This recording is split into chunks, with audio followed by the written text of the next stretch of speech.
नमस्कार मित्रांनो, घरोघरी मातीच्या चुली या मालिकेच्या आजच्या एपिसोड भाग 1 मध्ये सारंगने स्वतः ऋषिकेश शर्वरी यांच्या तिघांसाठीही चहा बनवलेला असतो आणि चहा पिता त्यांच्या तिघांना सुद्धा खूप बरं वाटतं. तर मग त्याच्यानंतर तिथे सौमित्र सुद्धा असतो. तर मग आता सारंग लगेच सौमित्र आणि शर्वरी यांच्या दोघांना म्हणतो, आता दादा आलाय ना, तुम्हाला ठेचायचं होतं ना एकमेकांना.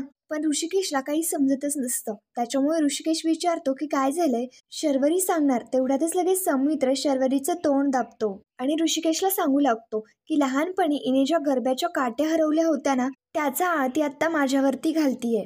तर मग शर्वरी लगेच आता ओरडत म्हणते, काहीही खोटं सांगू नकोस. हे बघ आता दादा जज आहे, आता फक्त दादाच बोलेल. तर मग शर्वरी लगेच आता ऋषिकेश जवळ येते आणि लगेच म्हणू लागते, हे बघा माय लॉर्ड, माझे वकील मित्र दादांत खोटं बोलतायत. मला हे आरोप ना मान्यच नाहीये. त्या दिवशी काय घडलं होतं त्याचा घटनाक्रम मी सांगते. मी, सारंग, तुम्ही माय लॉर्ड आणि आपले वकील मित्र आपण सगळे गरबा खेळायला जाणार होतो. मला ताप आला होता, त्याच्यामुळे आईने तुम्हा सगळ्यांना बाहेर जाण्यापासून रोखलं होतं. सगळे शांतपणे आपल्या शर्वरीचं बोलणं ऐकत असतात. ऋषिकेश सुद्धा शांतपणे बोलणं ऐकत असतो आणि शर्वरीच्या बोलण्याला हो नाही बोलत असतो. त्याच्यानंतर शर्वरी सांगू लागते, आणि मायलॉर्ड पुढे असं झालं की तिने गरब्याच्या काट्या आपल्याकडनं काढून घेतल्या होत्या. मग त्याच्यानंतर आता सारंग सांगू लागतो, त्यातल्या मी 4 काट्या घेऊन आलो, त्यातल्या 2 काट्या माझ्या मूर्ख वकील मैत्रिणींनी हरवून टाकल्या. तर मग सारंग लगेच आता पुढे येतो आणि मायलॉर्ड म्हणजेच की ऋषिकेशला सांगू लागतो की मायलॉर्ड, मी तुम्हाला सांगतो, त्या गरब्याच्या काट्या ना माझ्या वकील मित्रांनी हरवल्यात. आणि सारंग सौमित्रीला म्हणतो की उगाच माझ्या वकील मैत्रिणीवरती ना तुम्ही आळ नका घेऊ. ती काठ्या हरवणारच नाही, ती उलट काठ्या चोरते. मग शर्वरी लगेच आता सारंगच्या मागे पळायला लागते आणि त्याला मारायला लागते. ते सगळे शर्वरीला चिडवून देण्याचा प्रयत्न करत असतात आणि त्यांच्या चौघांची सुद्धा खूप धिंगामस्ती सुरू असते. त्याच्यानंतर ऋषिकेश सुद्धा आता हसत म्हणतो, आणि बघा ना, एवढं सुद्धा होऊन सुद्धा आपण काठ्या वाटून घेतल्या होत्या आणि एकाच काठीने गरबा खेळत होतो. मग त्याच्यानंतर सगळे लोक आपल्याकडे बघत होते. परत आल्यानंतर आईंनी विचारलं की गरबा खेळायला जाण्याची आयडिया कोणाची होती. ती आयडिया शर्वरीची होती. पण मात्र आता शर्वरी बोलू लागते, आणि आपण सगळे इतके चांगले होत ना, तर कोणीच माझं नाव घेतलं नाही. सारंग लगेच आता ओरडत म्हणतो, खरं तर ना घ्यायला पाहिजे होतं, कारण त्यावेळी तुझ्यामुळे आम्हा सगळ्यांना मार खावा लागला. नंतर मग मार खात खात असं घरभर गरबा खेळलो होतो. त्याच्यानंतर आता ही सगळी धिंगामस्ती पाहता ऋषिकेश आता इमोशनल होतो आणि शांतपणे त्यांच्या तिघांना म्हणतो, आपली ही एकीच आपली ताकद होती, असं नाही वाटत आहे का तुम्हाला? आपण सगळे मोठे झालोत, सेटल झालोत, प्रत्येकाची लग्न झाली, तरी सुद्धा आपण भाऊ बहीण म्हणून एकत्रच आहे. कितीतरी वादळे आली आणि ती गेली सुद्धा, पण मात्र त्यामुळे आपलं नातं कधीच नाही हललं. त्याच्यानंतर आता ऋषिकेश म्हणू लागतो, आणि काही दिवसांपूर्वीच मला कळलं की मी तुमचा सख्खा भाऊ नाहीये. तर मग शर्वरी, सौमित्र, सारंग हे सगळेच आश्चर्याने ऋषिकेशकडे पाहू लागतात. तर मग आता सौमित्र ऋषिकेशच्या समोर येतो आणि त्याला ओरडत म्हणू लागतो, त्याने आम्हाला ना काहीही फरक नाही पडत आहे दादा. सारंगने सौमित्रला घडलेला सगळा प्रकार सांगितलेला असतो. सौमित्र आता ऋषिकेशला म्हणतो, मी त्याबद्दल तुझ्यासमोर काही बोललो नाही, कारण ती गोष्ट मला मॅटरच करत नाही. तू आमचा मोठा भाऊ आहेस, तू आमची सपोर्ट सिस्टीम आहेस आणि आपल्याला कोणीही नाही तोडू शकत. शर्वरी सुद्धा आता म्हणू लागते की दादा तू काय हे मध्येच काढलंस. याच्यावरती आता ऋषिकेश म्हणतो, कारण शर्वरी सिच्युएशन सुद्धा तशीच आली, आपल्यातली एकी आता तुटायला आली आहे. माझ्याशी लग्न करून जानकी इतकी वर्ष माझ्या सोबत राहते, ती आपल्यातलीच एक मुलगी आहे. तुमचे प्रॉब्लेम्स, तुमची सुखदुःख याची सगळ्यात जास्त काळजी तिने माझ्यापेक्षा तुमची घेतली आहे. ती फक्त वहिनीच नाही राहिली, तुमची बहीण झाली, तुमची मैत्रीण झाली. पण आता तुम्हीच बघा ना, घरातल्या खूप साऱ्या गोष्टी बदलल्या आहेत. जवळपास आता सगळंच घर तिच्या विरुद्ध आहे. नानांच्या या अवस्थेसाठी तिला दोष दिला जातोय, पण मात्र तिने हे सगळं केलेलं नाहीये याची 100% खात्री आहे मला. माझा तिच्यावरती पूर्ण विश्वास आहे. खरं तर मला खूप भीती वाटतेय. आज आपण मस्करीत कोर्ट खेळलो, पण उद्या आपल्याला कोणीतरी आपल्या एकमेकांविरुद्ध उभं करायला नको म्हणजे झालं. हे बघा, खरं काय खोटं काय हे नाना शुद्धीवरती आल्यानंतर कळेलच आपल्याला. त्यानंतर किंवा आजपर्यंत आपल्यातली एकी तुटायला नको. सगळे आता तिघेही शांतपणे ऋषिकेशचं बोलणं ऐकून घेतात. त्याच्यानंतर शर्वरी आता ऋषिकेशला विश्वासात घेते आणि त्याला म्हणू लागते, दादा ती कधीही नाही तुटणार. आणि राहिला प्रश्न जानकी बहिणीचा ना, तर माझा तिच्यावरती पूर्ण विश्वास आहे. आणि सौमित्र दादा, तुझा देखील विश्वास आहे ना? तर मग आता सौमित्र लगेच ऋषिकेशला म्हणू लागतो, ऑब्विसली दादा, अरे आम्ही गीतेवरती हात ठेवून शपथ घेतो. माझ्यासाठी जानकी बहिणी त्या गीते समान आहे. मला कळत नाहीये मुळात तिच्यावरती डाऊट कोण घेऊ शकतं. ती असं काहीही कधीही करू नाही शकत. तर मग आता सौमित्रचं हे बोलणं पाहता सारंग लगेच म्हणतो, म्हणजे हे सगळं ऐश्वर्याने केलंय असं म्हणायचंय का तुम्हाला? ऋषिकेश आता सारंगला म्हणतो, हे बघे, ऐश्वर्याचं नाव आता कोणी घेतही नाहीये. मला एक खरी गोष्ट सांग, तुला खरंच असं वाटतं की जानकी असं काही करेल? मग आता सारंग काहीही करून ऐश्वर्याचीच बाजू घेत असतो. आणि सारंग आता ऋषिकेशला म्हणतो, आणि दादा तुला असं वाटतंय का की हे सगळं ऐश्वर्याने केलंय? तुम्हाला जेवढा विश्वास जानकी वहिनींबद्दल वाटतो ना, तेवढाच विश्वास मला ऐश्वर्याबद्दल वाटतो. सौमित्र आता सारंगला म्हणतो, पण जानकी वहिनी असं कधीही करणार नाहीत. जेव्हापासनं नाना पडलेत ते बेशुद्ध आहे ना, तेव्हापासनं तिने व्रत ठेवलंय आणि खाणं पिणं सगळं सोडलंय. आणि मला कळत नाहीये की कोणी जानकी वहिनीवरती असा डाऊट कसा घेऊ शकतो. तर मग आता त्यांच्यामध्ये भांडणं व्हायला लागतात. तर मग शर्वरी सगळ्यांना शांत करत म्हणते, बरं ठीक आहे, आपापली मतं ही आपापल्या जवळ, पण मात्र कोणत्याही गैरसमजामुळे आपल्यामध्ये दुरी यायला नको. आई आपल्याला त्या ओंडक्यांची गोष्ट सांगायची, आठवतंय ना तुम्हाला? एक एक ओंडका जर पाण्यामध्ये सोडला तर तो वाहून जातो, पण मात्र सगळे ओंडके सोबत सोडले ना तर त्यांचा तराफा बनतो. आणि सौमित्र लगेच म्हणतो, आणि त्याच तराख्यावरनं आपल्याला अख्खा समुद्र पार करता येतो. सारंग देखील लगेच म्हणतो, आपण चौघेही एकत्र असू ना की उसळणाऱ्या प्रत्येक लाटेला आपण मात देऊ शकतो. तर मग ते चौघेही एकत्र येतात आणि प्रेमाने एकमेकांना मिठी मारतात. तर मग इथे ऐश्वर्या त्यांच्या चौघांचं इथे बोलणं ऐकत असते. आता ऐश्वर्या ते सगळं बोलणं पाहता इकडे स्वतःशीच विचार करत म्हणते, अरे वा, किती ते प्रेम. तुम्ही कितीही शपथा घ्या एकत्र राहण्यासाठी, पण मात्र तुमची शपथ तोडायला आणि तुमची एकी तोडायला मी एकटीच पुरेसी आहे. नाही तुमच्या या रामायणात महाभारत घडवलं ना तर नाव ऐश्वर्या नाही लावणार.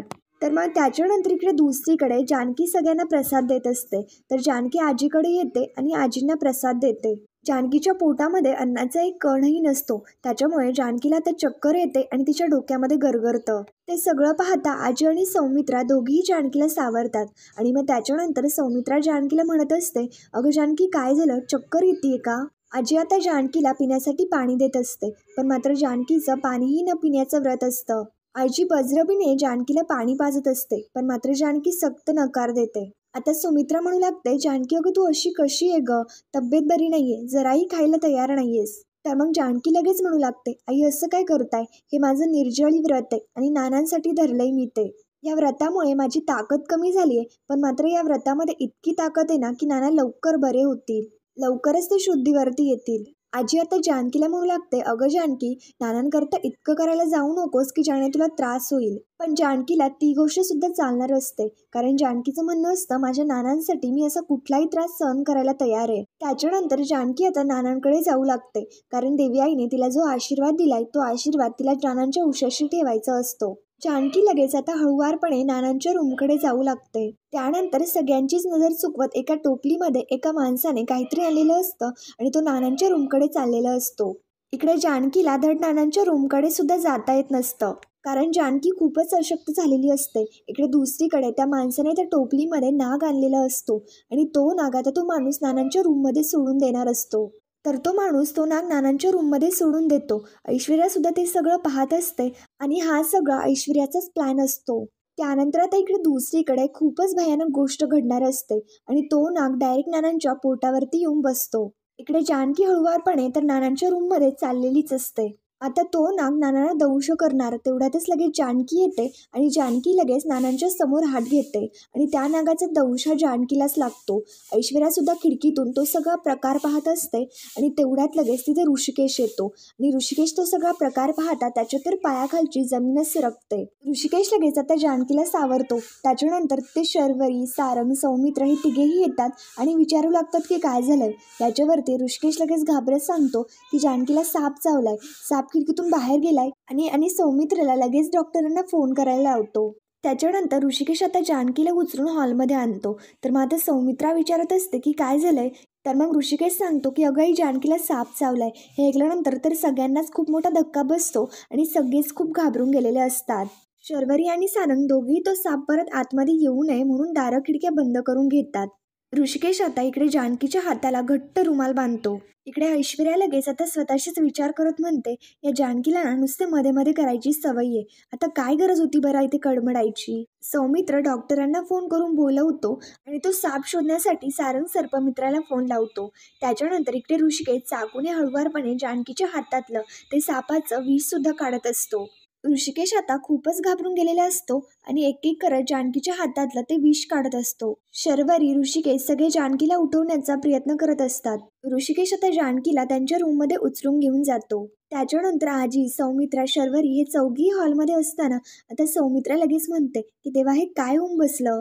जानकी एवढं मोठं कठीण व्रत करते आणि तिच्यावरतीच याचं संकट यावं. सुमित्रा आता शर्वरीला म्हणत असते की डॉक्टर कधी येतात बघ ग. जानकीला ना काही व्हायला नको, मला त्या विचारानेच कसं तरी होतंय. याच्यावरती शर्वरी लगेच आता सुमित्राला शांत करत म्हणते, आई तू उगाच टेन्शन नको घेऊस बरं, नको नको ते विचार करून उगाच ब्लड प्रेशर होतं. तर ऐश्वर्या सुद्धा आता लगेच नाटकं करू लागते आणि सुमित्राला म्हणते, हो आई तुम्ही ना तुमची तब्येत जपा, आणि गुलाबदादाला लगेच सुमित्रासाठी पाणी आणायला सांगते. आता आजी बरोबर पॉईंटवरती येते आणि आजीला बरोबर एकदम भारी प्रश्न पडतो. आता आजी लगेच म्हणते, पण मला एक कळत नाहीये, आपल्या घरामध्ये साप आला कसा? आपल्या आजूबाजूला आपल्या गार्डनमध्ये कधीही साप दिसला नाही, मग हा साप आला तरी कसा? शर्वरी सुद्धा आता लगेच म्हणू लागते, मला सुद्धा तोच प्रश्न पडलाय. आम्ही सगळ्या अंगणामध्ये ना गप्पा मारत होतो, तो साप जाताना सुद्धा नाही दिसला. नशीब ना की ऋषिकेश दादा नानांची तब्येत चेक करायला गेला आणि त्याला जानकी बहिणी दिसली. गुलाब आता पाणी घेऊन येतो तर ऐश्वर्या लगेच सुमित्राला पाणी देत तिला शांत करत असते. गुलाब दादा लगेच आता त्यांच्या सगळ्यांना सांगू लागतो, जानकी वहिनींना मानलं पाहिजे, ते एकदा मला म्हणल्या होत्या की त्यांना सापाची लय भीती वाटते. आणि आता सुमित्रा म्हणते, हो गुलाब, मला सुद्धा जानकी म्हणाली होती, पण मात्र कळत नाही की यावेळी कशी काय नाही घाबरली. खोलीमध्ये नानासाहेब सुद्धा होते. जानकी वहिनी होत्या म्हणूनच साप त्यांना चावून गेला. आज जानकी वहिनींमुळेच नाना वाचले असं म्हणायचं. तर मग आता गुलाबचं बोलणं सुमित्राला सुद्धा पटतं आणि मग त्याच्यानंतर सुमित्रा सुद्धा आता लगेच इमोशनल होत होत म्हणते की माझ्या जानकीमुळे यांचे प्राण वाचले. आणि देवी आईला रिक्वेस्ट करू लागते की देवी आई माझ्या जानकीला लवकरात लवकर बरं कर. त्याच्यानंतर इकडे ऐश्वर्या लगेच आता स्वतःशीच विचार करत म्हणते, या गुलाबने सगळा प्लॅन फेल केला. हा जानकीचा चमचा, याला गरज काय होती जय जय जानकी करायची. पण ठीक आहे ना, मी काय विषारी सापापेक्षाही कमी नाहीये. मी आईंच्या मनामध्ये परत जानकी वहिनींबद्दल विष पेरेल.